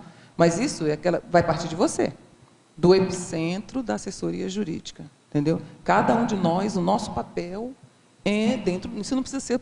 Isso aqui não se aplica só à assessoria jurídica, né, Fabiana? Se aplica a qualquer coisa. Então, a partir do momento que você se torna uma pessoa mais empática, mais aberta, e que realmente fala assim, gente, eu preciso de ajuda, eu não sei nada, aliás, sei alguma coisa, mas não sei tudo, então eu não vou conseguir fazer esse trabalho sozinha. Então, aí eu acho que essas energias conseguem, né, envolver, né, sensibilizar as pessoas para isso. É assim que eu vejo. Obrigada. Nada. Olane, voltando lá à questão do Schadenfreude, mas agora com outra abordagem, eu queria ver se você concorda, se existe ou não, se já existe com os colegas uma questão de competição, imagina com os clientes ou assessorados. Existe essa relação do... Claro que existe, mas eu queria ver se você concorda e como acontece isso, com aquela pessoa que está com um problemão, que está com enroscada, e há todo um prazer do advogado ou do assessor jurídico, porque ele vai, a partir daí que ele faz a carreira dele, né? A partir daí que ele ganha, a partir dali que ele... Então, é uma espécie de... um prazer em ver que os outros estão com problema, porque a partir daí que ele vai ganhar o dinheiro dele. Existe um Schadenfreude sobre isso também. Eu vejo que, sim, uma distinção, Cláudia, que a gente precisa fazer é que, na Conscienciologia, a gente falou ainda há pouco, não há como a gente valorizar o ego dos advogados. É muito pelo contrário. Ele chega para voluntariar e ele tem que saber que tudo aquele conhecimento, aquela expertise que ele tem lá fora, vai servir para ele chegar aqui e ajudar o colega e, com isso, aprender junto. Então, assim, ele não vai ter essa chance disso aí que você está falando, tá? De tirar uma vantagem sobre isso. Então, eu te falo assim, a única vantagem que a gente tem no trabalho de interassistência enquanto assessor jurídico, na minha ótica, são as reciclagens. Então, que você vai, aprende. Então, aquilo você aprende junto com a pessoa e com o problema. Então, eu penso eu não vejo isso com as pessoas que eu trabalho, né? Não consigo enxergar, pelo menos nesse momento, essa questão da pessoa querer, né, vendo o problema do assistido, tirar alguma vantagem. Essa questão eu não vejo ainda. Os colegas aí me corrigem se eu estiver errado. Você não vê ainda aqui na paradireitologia? Na paradireitologia. Não vejo, porque a pessoa já entende um pouco mais da questão do paradigma, ou seja... Para dever de ajudar, né? Exatamente. Ela vê assim, olha, realmente, eu tenho que me sensibilizar para isso, eu tenho que ajudar. Já que eu entendo um pouco mais, eu vou ajudar. Eu vejo isso. Às vezes as pessoas, por outros trafares, até a questão da desorganização, da falta de priorização, enfim, ela não chega para o trabalho, mas com esse propósito de tirar vantagem, eu realmente não vejo, pelo menos na CCCI. Não enxergo assim. Agora, lá fora, eu vejo que realmente pode acontecer isso. Há a tendência, né? Que a pessoa vai realmente se aproveitar da fragilidade do outro. Que aí vai conseguir tirar dali, ganhar mais dinheiro, enfim. Muito isso bom. Pode acontecer, sabe? É a realidade. A parafatologia, você poderia comentar a energosfera autoritária abordando a assistência? E desde já, parabéns pelo tema assistencial. Qual é a linha? Segundo item da parafatologia, queria que você comentasse. Energosfera autoritária. Ah, tá. Na linha da pessoa que é fechada e que não é empática. Basicamente isso. A pessoa não tem a menor empatia. Então, o assistido, ele tem medo de chegar para perguntar alguma coisa, ele nem chega. Então, já começa por aí. E se chega um problema para ele, a pessoa, essa questão do autoritarismo é tão latente que ela não consegue se abrir para os amparadores para resolver o problema. Essa é a grande realidade. Então, aborta todo um processo assistencial. Os amparadores falam assim, essa pessoa aqui está querendo, de alguma forma, aparecer, digamos assim, né, que é os holofotes. E vai ajudar alguém que esteja mais aberto a captar mais ideias originais para ajudar. Sabe, aquela captação de ideias da paraprocedência, enfim, captação de insights que possam ajudar melhor a pessoa e resolver o problema. Então, eu vejo que essa questão do autoritarismo, do orgulho, vários trafares que às vezes a gente traz e tem, ela não é nada assistencial. Eu vejo que aborta todo o processo. Oi, Na página 22, Lani, por favor, na binomiologia, poderia ampliar o binômio demandas insolúveis, assédios cronificados? Sim. Isso aqui é quando você recebe no seu trabalho, enquanto epicentro jurídico para diplomata, onde você estiver, você recebe a demanda e você não tem a organização suficiente para solucioná-las, né, de uma forma eficiente, se for possível, rápida, e vai deixando aquilo ficar ali no armário, e aquilo vai gerando assédios, tanto para a pessoa que solicitou, quanto para a própria pessoa que recebeu a demanda, e isso vai gerando um problemão, né? Então, por isso que eu coloco demandas insolúveis, assédios cronificados. Eu vejo que tudo isso é questão de desorganização e falta de priorização, ou um e outro. Tá? Então, eu vejo que um problema no armário só gera assédio. É nesse sentido. Procrastinar, né? Digamos assim, você procrastinar a solução de algum problema que lhe foi solicitado.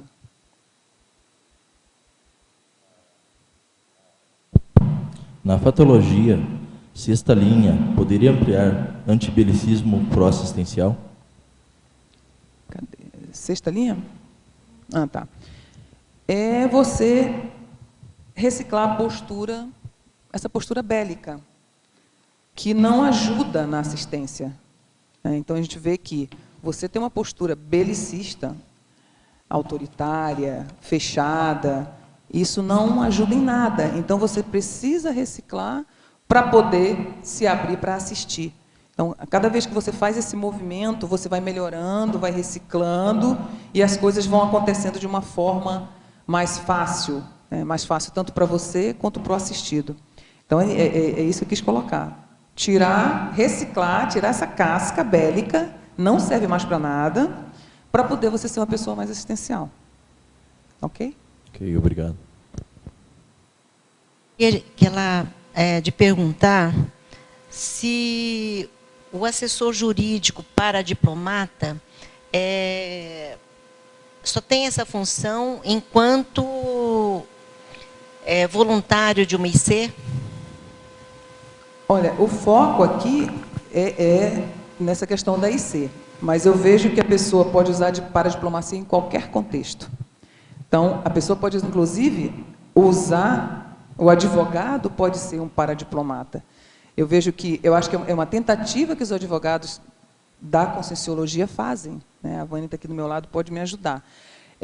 Usar na sua profissão a questão do paradigma consciencial, usar a cosmoética e essa paradiplomacia. Você conseguir solucionar os seus casos de uma forma em que ali também os amparadores estejam atuando, estejam ajudando para a solução ser a melhor para todos. Entendeu? Então, eu vejo que você pode usar em qualquer contexto. Quer acrescentar? Só um pouquinho. Acho que você pode fazer isso dentro da sua casa, por exemplo, né? Junto com seus familiares. Você pode fazer isso numa fila de mercado. Você pode ser paradiplomata ou diplomata em qualquer situação. A questão da advocacia é que ela vem a contribuir com o perfil, né? Que é a questão do conhecimento. Então, você vai ter mais aporte. Quanto mais aporte, acho que maior a sua responsabilidade, né? Pelo menos é assim que eu vejo. Tudo bem? Tem uma pergunta aqui que vem de uma senhora que mora na Alemanha há muito tempo, então pode ser questão de vocabulário. Tá. Ela pede, por gentileza, poderia explicar o que significa Porto Seco. Ah, tá. Tá? Então, é o seguinte, o Porto Seco é um lugar onde você faz despachos alfandegários da Receita Federal, ou seja, chega, só que é seco por quê? Porque é em terra, é dentro da cidade, né? Ao contrário, né, de portos que são flutuantes, ou seja, né, como é que fala? Literalmente dentro da água. É, né? Marítimo. Marítimos, Então, assim, o Porto Seco é um lugar de despacho alfandegário. Então, assim, onde a Receita Federal, onde chega as mercadorias e precisam fazer aquele trâmite, né, para ver pagamento de impostos, para ver despacho de documentos.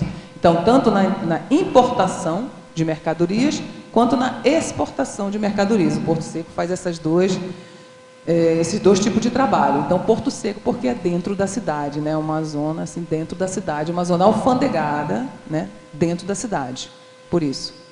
Na parafatologia, página 21, última linha, poderia ampliar as autoparapercepções de haver participado de semelhante trabalho em retrovidas? No meu caso dele, né? Trabalho com a hipótese de ter sido escritor e médico na minha última vida no Reino Unido.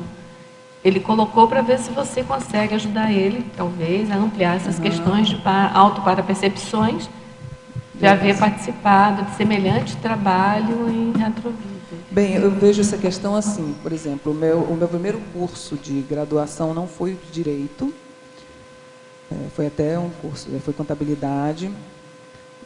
Quando eu cheguei, eu não, como eu estava falando, usei como um coadjuvante do meu trabalho o curso de Direito, mas quando eu cheguei na Conscienciologia, que eu descobri esse meu ego, né, digamos, na linguagem vulgar, que é advogado, né, que na realidade eu não atuo, não tenho OAB, porque eu não pude, eu já era impedida por causa do funcionarismo público.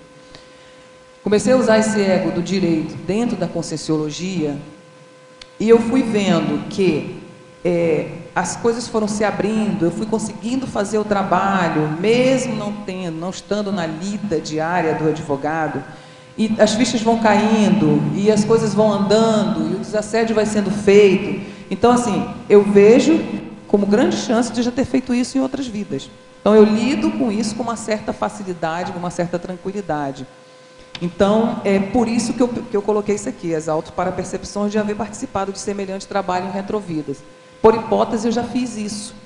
E eu devo ter feito bem esse trabalho por estar hoje usando o curso de Direito para a Conscienciologia, que eu vejo que é o que mais tem de avançado, que é a questão do para-direito. Não é só o direito, é o para-direito. Então, eu acho que essa linha que eu coloquei, eu vejo que muitos colegas também pensam da mesma forma, por isso que a gente tenta fazer aqui nesse trabalho o melhor que a gente pode para poder a gente começar a ter um saldo positivo na nossa ficha, né, na nossa FEP. Se a gente fez alguma coisa de errado com esse direito, digamos assim, a gente agora está limpando, está ajudando, está reconciliando, está reciclando. Então, eu penso que isso pode se aplicar também para outros tipos de autoparapercepções. A pessoa, né, vai e começa a pesquisar e descobrir até mais aprofundadamente se você foi a alguma personalidade em determinada área. Eu ainda não fiz essa pesquisa aprofundada, mas esses indícios do meu trabalho dentro da Conscienciologia me dá esses sinais de que eu devo ter trabalhado com isso antes. Eu queria te perguntar, na página 22, em neosinapsologia, você já trouxe aí vários exemplos para nós, não sei se você quer ampliar um pouco, sobre as neosinapses adquiridas a partir da prática conciliatória. Principalmente essa questão de você ficar mais sensibilizada para as causas, sabe? Eu vejo que você vai, essas neosinapses dessa conciliação, você vai ficando mais sensível, mais aberta, mais assistencial para todos os casos, entendeu? Você já não recebe aquilo, por exemplo, chega uma demanda, fala, mais uma demanda, caramba, vai acumular aqui a minha agenda, entendeu? Não, você fala, é mais um desafio, entendeu? Como que eu vou agora resolver isso? Aí vem aquela questão, como eu vou resolver isso? Mas isso é uma questão secundária. Mas você já recebe isso, fala, legal, eu vou ter que estudar, vou ter que aprender, é uma coisa a mais que vai me ajudar nas minhas reciclagens, entendeu? Então, eu uso assim, né? No meu caso, eu percebo como uma oportunidade evolutiva, entendeu? Então, essas neosinapses que vão chegando, você vai fazendo a conciliação, vai aprendendo, vai ajudando, vai reciclando, vai ficando mais intercompreensivo, digamos assim. Então, é assim que eu vejo essa questão. Mais uma outra pergunta, não sei se a gente tem tempo, uma última. Rapidinho. A tônica do trabalho de vocês é mais documento ou é mais entre as pessoas? Eu vejo que o documento é secundário. Tá. Eu acho que é mais aquela das pessoas mesmo. Você chegar, de você entender o problema, tentar resolver o problema, e conversa, e concilia, e debate e tal. E se houver uma produção, algum papel, ele é secundário, com certeza, porque o trabalho é desassédio. desassédio interconsciencial. Para mim, é isso que acontece no trabalho de assessoria jurídica, dentro de instituição conscienciocêntrica. Professora Alane, na Fatologia, página 20, segunda linha, poderia comentar sobre as dificuldades na prática da inclusão do paradigma consciencial no modus operandi da advocacia da SOCIM e também dentro das ICs.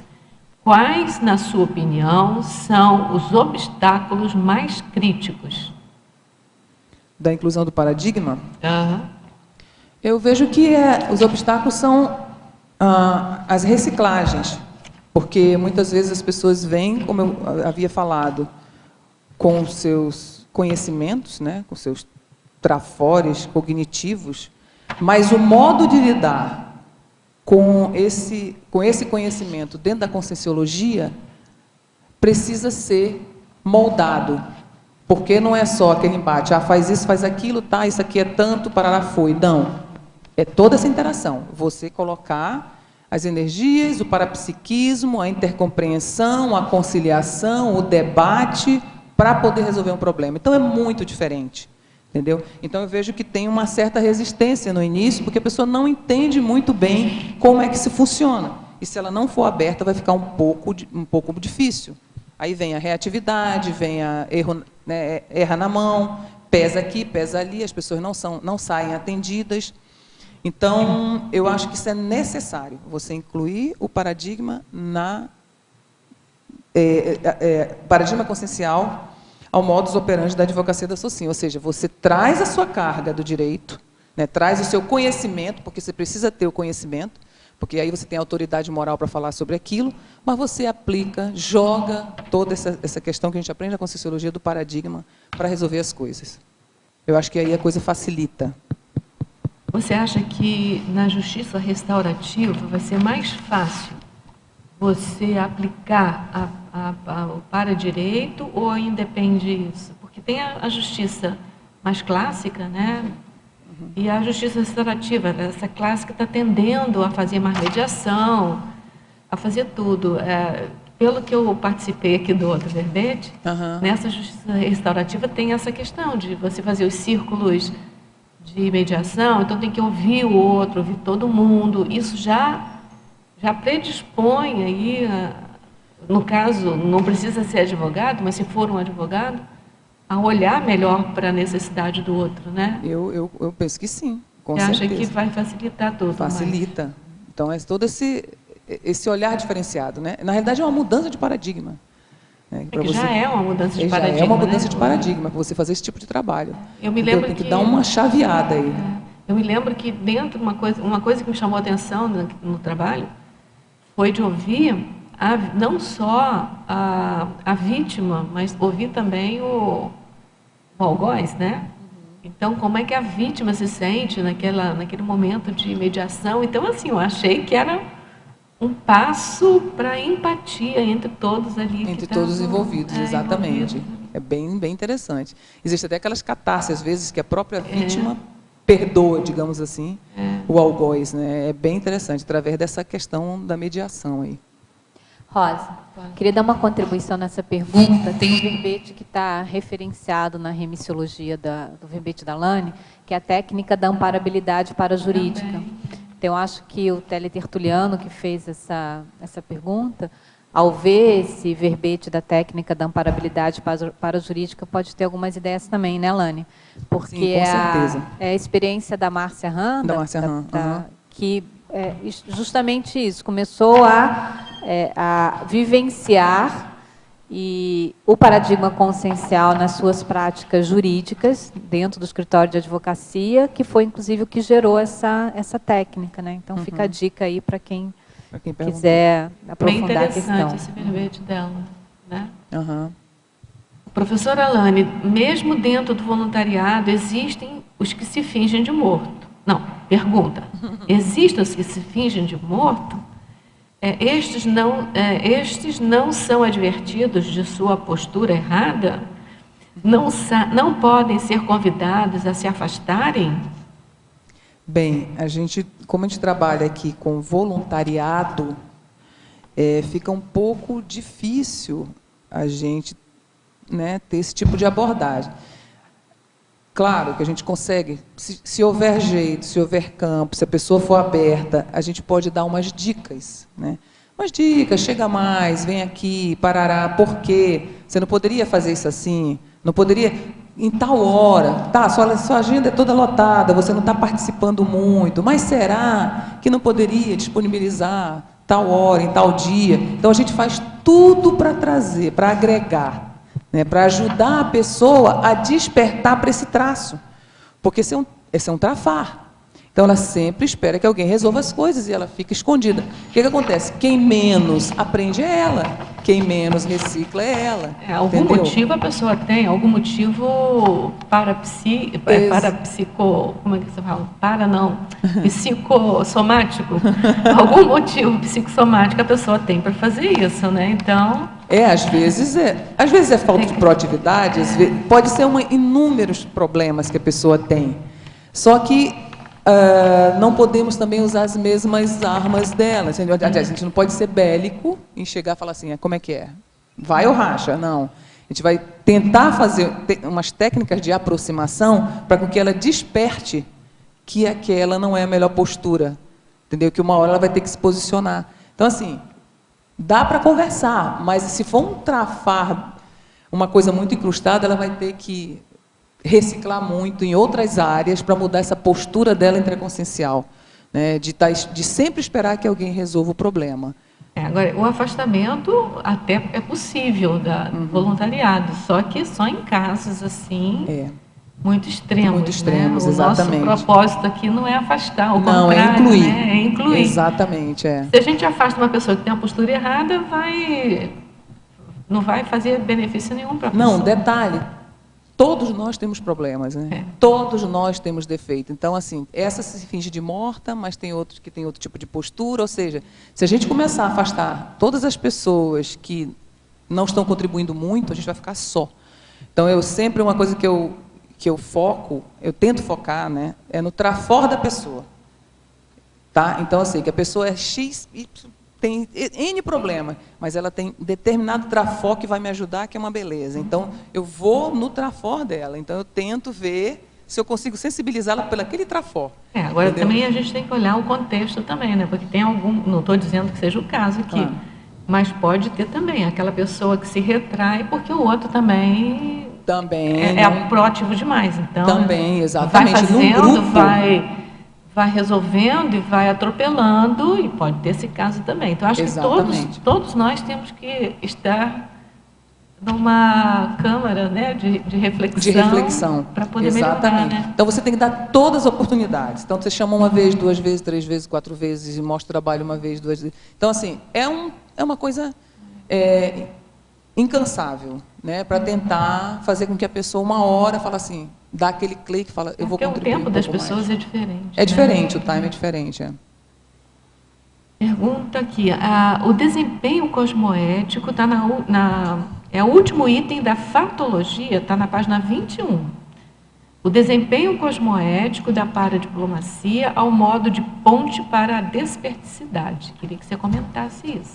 Esse é fantástico. Então, assim, eu vejo que esse trabalho que a gente vai desempenhando aí de pouquinho, né, e tentando trazer mais gente para agregar, eu vejo que vai nos deixando, como eu falei, mais sensíveis e intercompreensíveis, vai nos deixando mais autossustentável energeticamente, a gente vai tendo a oportunidade de reciclar aqueles trafares que já não nos servem mais, principalmente para esse trabalho, e você vai começando a ficar, eu vejo que cada dia mais homeostático, né, mais positivo, mais sustentável mesmo. E eu vejo que isso para mim, é uma ponte para a desperticidade, para você adquirir esse plus aí de ser um desassediado permanente total. Ou seja, já não se impactar demais com o que recebe de demanda, não se assediar na hora de resolver. Vai chegar a solução, você vai conseguir a solução. Não afastar os assistidos, entendeu? Se agarrar nos amparadores, tanto intrafísicos quanto extrafísicos, sabe? Eu acho que isso vai te deixando... Porque se afastar os assistidos, a gente fica tranquila, né? Exatamente, exatamente. Então, assim... Então, essas posturas que você vai melhorando, você vai conseguindo ser um atrator e cada vez mais autossustentável, e isso, para mim, é uma ponte para a desperticidade. Você tem uma técnica aqui que fala da técnica da imperturbabilidade. Você tem uma técnica pessoal para você se manter imperturbável diante de determinada perturbação externa? Porque a perturbação externa tem que haver, senão a gente não sai do status quo que a gente está, né? Tem que ter um equilíbrio dinâmico, né? Tem que ter uma perturbação, aí você reequilibra e vai. Mas tem que manter nessa reequilibração uma certa imperturbabilidade intraconsciencial. Você tem uma técnica específica para isso? Olha, para mim, assim, toda vez que chega alguém que tem uma demanda, eu tento ampliar, né, os meus canais paraperceptivos que eu coloquei aqui, para a questão da intercompreensão. Então, eu não vejo aquele problema como só aquele problema ali. Eu vejo assim, o que seria que a pessoa está sentindo, o que será que ela trouxe isso de outras vidas, o que isso tem a ver comigo, entendeu? Como que eu reagiria em outros tempos e agora eu tenho que ser diferente.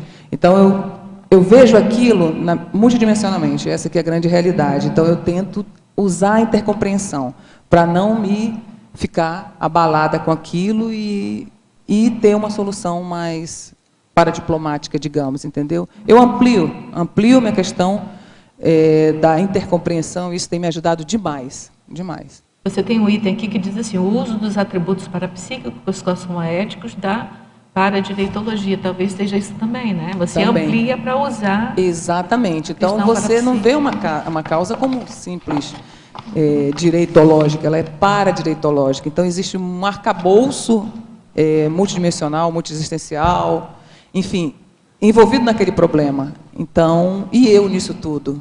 Entendeu? Então, eu entro nisso e aí a coisa, para mim, fica mais... Gente, é só uma mini peça, né? É só uma mini peça, exatamente. Então, isso me ajuda, essa questão da intercompreensão me ajuda nesse trabalho demais. Parabéns pelo verbete, a gente está aguardando os próximos, né, que você falou aí que vai fazer. A gente agradece a todos vocês presentes aqui pelas perguntas, pelas energias, aos teletertulianos também, por esses motivos também, né? A gente informa, como sempre, que diariamente a gente tem tertúlia de 12h30 a 2h30, então a gente aguarda vocês, tertulianos e teletertulianos, porque são os teletertulianos e tertulianos junto com o verbetógrafo do dia que vai movimentar aqui o nosso debate, né? Então a gente aguarda todos vocês e a gente passa então para os nossos comerciais. Obrigada. Obrigada. As pontuações da tertúlia de hoje são 19 assinaturas no livro de presença, 17 perguntas presenciais respondidas e 25 perguntas online. Hoje temos o recado sobre o programa Verbetografia, que a Keiko, que sou eu mesma, vou fazer.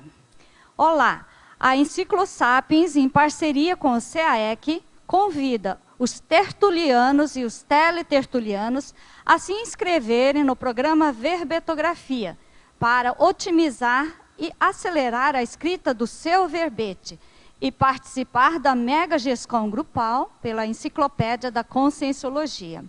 O aluno terá todo o apoio para entender a lógica e a estrutura do verbete e para promover o auto e hétero desassédio com acompanhamento semanal da produção verbetográfica dele. Há 2 turmas abertas, às quais chamamos a atenção, que são as últimas turmas deste ano de 2015. A turma EAD, que é totalmente à distância, já começou na semana passada, mas ainda está aberta para inscrição até a próxima quinta-feira, dia 13 de agosto. Aproveitem, porque ainda há tempo de você terminar o seu verbete até o final do ano. A turma semipresencial, para quem mora em Foz do Iguaçu e região, nas proximidades, inicia em 18 de agosto, na próxima terça-feira. Solicitamos que façam logo as inscrições. Essa turma tem vagas limitadas, né? Então, façam logo as inscrições para poder já receber as primeiras aulas gravadas e trabalhar os seus títulos. Procurem também enviar antecipadamente as propostas de títulos para otimizar o aproveitamento do curso.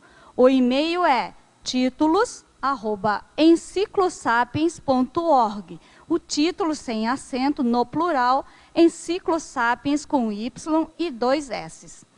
A inscrição no programa é feita na recepção do CAEC, ou por telefone 45 3525 2652, ou escrevendo para o e-mail caec@caec.org. Então, obrigada, aguardamos vocês. Boa tarde. Para amanhã, o verbete, nós teremos o verbete Código Pessoal de Generosidade da especialidade Paradireitologia, com a professora Marlene Roque. Boa tarde.